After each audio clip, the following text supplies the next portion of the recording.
Joining us now is Angela Moon, correspondent at Reuters. Angela, it's good to have you with us. Thank you for having me. What's in it for Amazon? So that's the million-dollar question, right? And as a reporter, I can only report on what I know and not what I think. What we know so far is that Amazon is interested in buying Boost Mobile, which is one of the prepaid brands that Sprint has, which they promised to spin off as part of, or when the merger goes through between T-Mobile and Sprint. That's all we know for a fact. There's a lot of speculation on why Amazon is doing this. If you just look at the track record of Amazon, it's not a surprise. They're essentially an online retailer, but they've gone into various areas from creating original content, cloud service and all that. So, them going into this side of business, maybe to become a wireless carrier, is not that surprising, although it would be huge news, especially in terms of how this merger goes.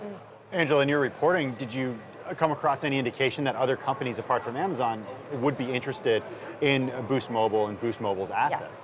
I can't say which ones because they haven't been verified or confirmed yet, but there are various parties that are interested in this deal, and more so because recently there was a news report out that as part of this deal, some of the spectrum that T-Mobile and Sprint currently has could be divested as well.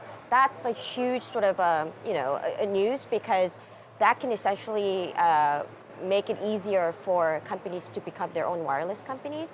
That's kind of getting a lot of interest from different parties. Okay, so take us through the difference between spectrum and what exactly is being divested if the merger goes through, and why spectrum is important, and how it's this finite resource that is increasingly valuable. Right, so for now, what we know as part of the deal is that if Boost Mobile gets divested, that includes the Boost brand, their subscribers, and what you call a wholesale contract that will last for 6 years. That means the buyer can have access to the new T-Mobile, so T-Mobile Sprint network for 6 years. Piggybacking off that existing network. Right. So that's a good deal, because usually these deals have to be renewed on a yearly basis.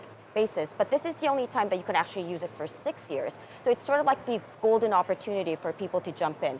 Spectrum, which hasn't been confirmed yet, and it's just sort of what news reports are saying, citing sources. Spectrum is really an idea that was that came out from the DOJ wanting another carrier in this field, right? So once T-Mobile Sprint merger happens, there's going to be 3 carriers.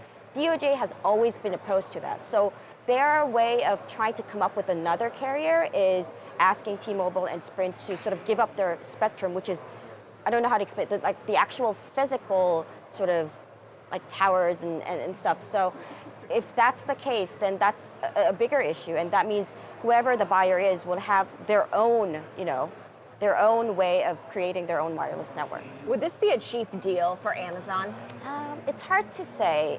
So we also had another exclusive citing potential bidders that the Boost Mobile could be valued, the potential bids could go up to as high as $3 billion. I don't know what that is for Amazon. It's a huge company, but there are a lot of assets that Amazon currently owns that can definitely benefit from this. I mean, if you just look at their Kindle, sort of their Fire devices, and remember how they were also pushing for the smartphone business a couple of years ago with the, what was it Fire called? phone. Fire phone. It was right? a spectacular failure. Yes. So if they're sort of trying to re-enter that space, this would be a good deal for them to have, and especially now when all these big tech giants are doing everything, right? It's a good opportunity for Amazon to have another sort of asset that they can play with. Another asset, I wonder too if it expands its footprint. I still think that a lot of people using Amazon these days are a generally affluent home or individual, people who can pay for the Prime membership or pay for free or pay for 2-day shipping on their own out of pocket if they're not a Prime member. People who shop at Whole Foods. Does this add to the customer base that Amazon can tap? I'm not sure how this would play out. It really depends on what or how Amazon will, use this deal. But I would say that Amazon has been more recently, have been very conscious of sort of trying to be more conscious of like the lower income customers that they have. Like, so not the customers that you just mentioned, but those who are not able to afford Amazon Prime and all that. So it'll be interesting to see how this all plays into their sort of big picture of where they want to go. Angela Moon, we got to leave it there, but great reporting. Thank you. Thank you. Angela's a correspondent over at Reuters.